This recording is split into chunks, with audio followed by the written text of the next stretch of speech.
2020년 12월 10일 목요일 하나님의 말씀은 역대하 30장 1절에서 11절까지 말씀입니다. 오늘 말씀에서는 히스기야 왕이 먼저 레위 사람들 제사장들을 거룩하게 하고 성전을 거룩하게 하고 그리고 온전한 예배를 회복한 이후에 오늘 30장에 들어와서 유월절을 준비하는 그 내용을 함께 상고하고자 합니다. 오늘 유월절을 준비할 때 두 가지가 중요합니다. 하나는 그 제날짜에 지키지 못하고 한 달을 미루어서, 원래 유월절은 1월인데 한 달을 미루어서 지키기로 한 것입니다. 날짜에 매이는 것이 아니고 그 정체성을 회복하는 것이 중요하죠. 형식이 있는데 그 형식이 내용을 담아내기 위해서 형식이 필요한 거죠. 참기름이건 들기름이건 그 병의 모양은 내용을 담기 위해 존재하는 거잖아요. 유월절이라고 하는 것을 제대로 지키기 위해서 도무지 준비가 안 될 때 한 달을 미루어서 지켰다 하는 내용들을 첫 번째로 다루고 있고요.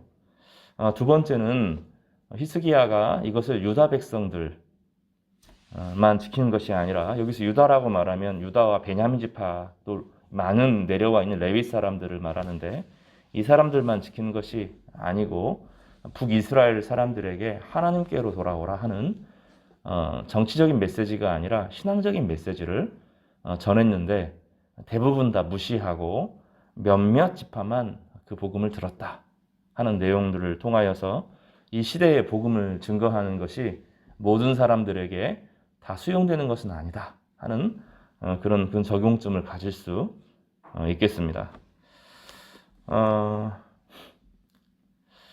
유월절이라고 하는 것이 중요한 이유는 이스라엘 백성들의 출발을 의미하는 것입니다.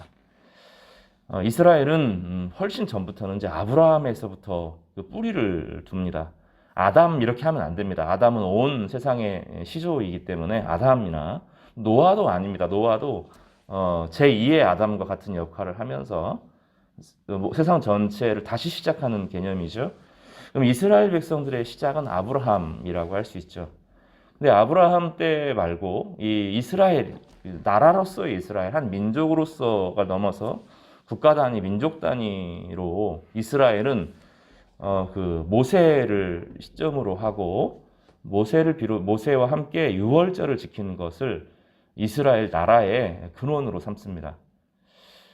이스라엘 백성들이 광야 생활을 통하여 또 이집트의 노예 생활을 벗어나게 하고 내가 하나님의 백성이다, 이러한 자신의 정체성을 갖게 된 것은 유월절 때문입니다. 우리는 죄인이었고 또 이집트의 노예였는데 우리를 하나님께서 자유하게 하셨다 하는 것이 자신들의 시작이었고 출발점이었습니다. 그런 의미에서 히스기야가 유월절을 지킨다 하는 것은 우리의 뿌리는 출애굽이다 하는 것을 선언하고, 출애굽 때 하나님께서 우리를 구원하셨던 것처럼 오늘도 하나님께서 우리를 죄에서부터, 사망에서부터, 모든 우상의 세력에서부터, 압제에서부터 자유롭게 하실 것이다 하는 것을 신앙으로 고백하고, 그것을 온 유다 백성들과 함께 공유하고 온 이스라엘 백성들과 함께 공유하고자 했던 것입니다. 유월절을 지킨다는 것은 우리는 하나님의 백성이다 하는 것을 만방에 선언하고 선포하는 것과 같습니다. 본문을 좀 보면 히스기야가 온 이스라엘과 유다에 사람을 보내고 에브라임과 므낫세의 편지를 보내요, 이렇게 말하는데, 에브라임과 므낫세는 요셉 지파를 말합니다. 그들과 정치적인 협상을 하자는 것이 아니고 함께 예배하자 이렇게 제안합니다. 그리고 날짜를 둘째 달에 지키자 이렇게 제안을 합니다. 그리고 3절에 보면 성결하게 한 제사장들이 부족하고 백성도 예루살렘에 모이지 못하였으므로 그 정한 때에 지킬 수 없었습니다. 이 유월절을 감당할 만한 제사장들의 숫자가 부족했기 때문입니다. 사람들을 세우고 교육하고 가르치고 또 구약의 규례를 따라서 성결하는 그 시간들이 필요한데, 성결하게 하는 시간이 필요한데 준비 단계였고 아직 모든 것이 정리되지 않은 상태였습니다. 어수선하게 드리는 것이 아니라 잘 준비해서 하나님께 온전한 유월절 예배를 드리자 하는 것이 히스기야의 마음이었고, 온 회중이 우리 그렇게 같이 하자라고 말합니다. 이거는 잘하는 것입니다. 그 내용이 중요한 내용을 담아내는 형식이 부족할 때 기다려서 전체적으로 준비해서 하기로 한 것이죠. 5절에 보면 부엘세바에서부터 단까지라고 되어 있는데, 부엘세바는 유다의 남쪽 끝을 말합니다. 부엘세바는 특별히 이삭과 관계가 있습니다. 단은 북이스라엘의 끝쪽을 말합니다. 온 이스라엘이 하나님의 백성이다 하는 것을 선언해야 된다. 남유다만 하나님의 백성이 아니라 북이스라엘까지 하나님의 백성이다 하는 것을 선언하게 되었던 것입니다. 여기 보면 기록한 규례대로 오랫동안 지키지 못했다. 다시 이 유월절을 지키지 못함으로 자신들의 뿌리가 무엇인지를 깨닫지 못했던 것입니다.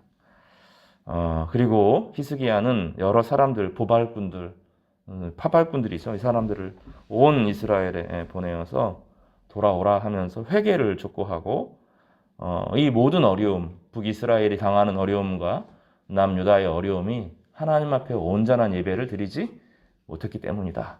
이렇게 선언하고 하나님께 돌아오라 하면서 9절에 자비를 입어, 하나님께 돌아오면 자비를 입어 그의 얼굴을 너희에게로 돌이키지 아니하시리라 하였더라. 돌아올 것이다 이렇게 말하면서 돌아오면 하나님께서 얼굴을 돌이키실 것이다 하고 강력하게 선언하고 온 사람들에게 요청하고 있습니다. 적용을 해보면 우리는 남유다 사람도 아니고 북이스라엘도 아닙니다. 저 하나님의 교회라고 불린 안상홍 증인회, 남자 하나님이 있고 여자 하나님이 있는 그 사람들은 구약의 유월절 절기를 지켜야 된다 이렇게 주장합니다. 우리는 그 말도 안 되는 이야기죠. 왜냐하면 이 유월절이라고 하는 것은 구약 이스라엘 사람들에게 주신 절기이고 민족적으로 그들이 이집트에서 나온 것을 기념하는 절기입니다.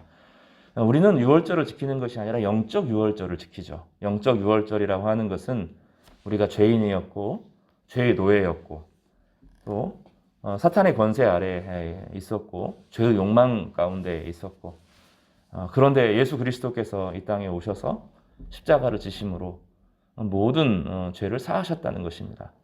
유월절의 중요한 것은 어린 양이 죽는 것인데, 예수님께서 유월절에 어린 양이 되셔서 모든 죄, 사망에서부터 우리를 해방시키시고 모든 민족적인 경계, 부자와 가난한 사람들의 경계, 모든 혈통과 신분의 경계를 폐지하시고 모두가 다 하나님의 자녀로 하나님께 예배하고 경배할 수 있도록 하셨다는 것을 기념하는 것입니다. 이것이 우리의 시작입니다. 시작점입니다. 이것을 늘 기억하는 것이죠.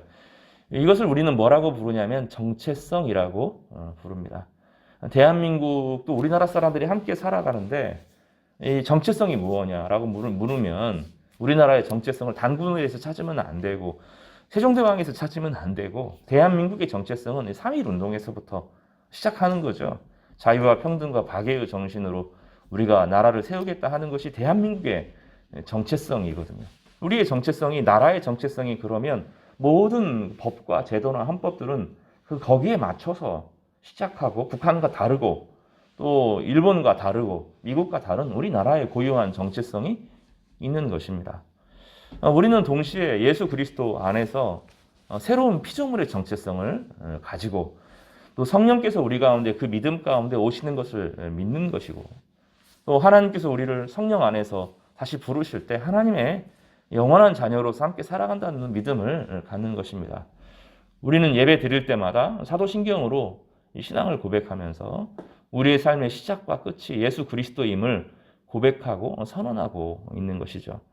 정체성을 잃어버리면 안 됩니다. 교회의 정체성은 늘 그리스도에게 있고 어떤 한 개인에게 주어지지 않습니다. 한 교회의 역사도 예수 그리스도에게 있습니다. 예수 그리스도에게 있고 모든 생명이 예수에게서 나온다 하는 것을 기념하고 예배 때마다 또 절기 때마다 하나님께 감사와 찬양을 올려 드리는 것입니다.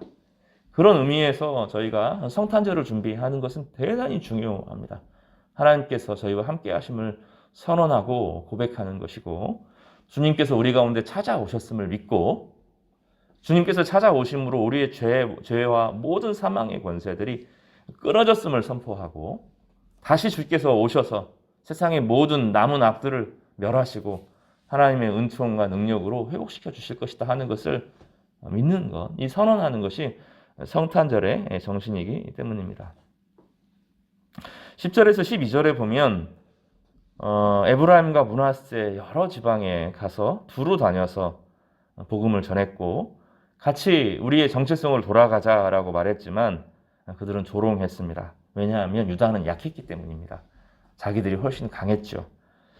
그러나 이게 중요하죠. 아셀과 므낫세와 스불론 중에서 몇 사람이 겸손한 마음으로 예루살렘에 이르렀다, 이렇게 말하고, 하나님이 유다 사람들을 감동시키사 그들에게 왕과 방백들이 여호와의 말씀대로 전한 명령을 한 마음으로 준행하게 하셨다 하고, 하나님께서 그들에게 감화 감동을 허락하셨음을 보여줍니다. 코로나 때문에 지금 좀 멈춰 있는 것이 사실입니다. 사람들을 만나는 것 자체가 두렵고 어렵기 때문입니다. 때가 되면 반드시 열릴 겁니다. 이럴 때 우리가 코로나가 끝났다 이렇게만 하면 안 되고, 정말로 주께서 이 코로나를 통해서 무엇을 가르쳐 주셨는지를 묵상을 하고, 복음을 전해야 되겠구나 하고 복음을 크게 외치는 그런 저희가 되기를 바랍니다.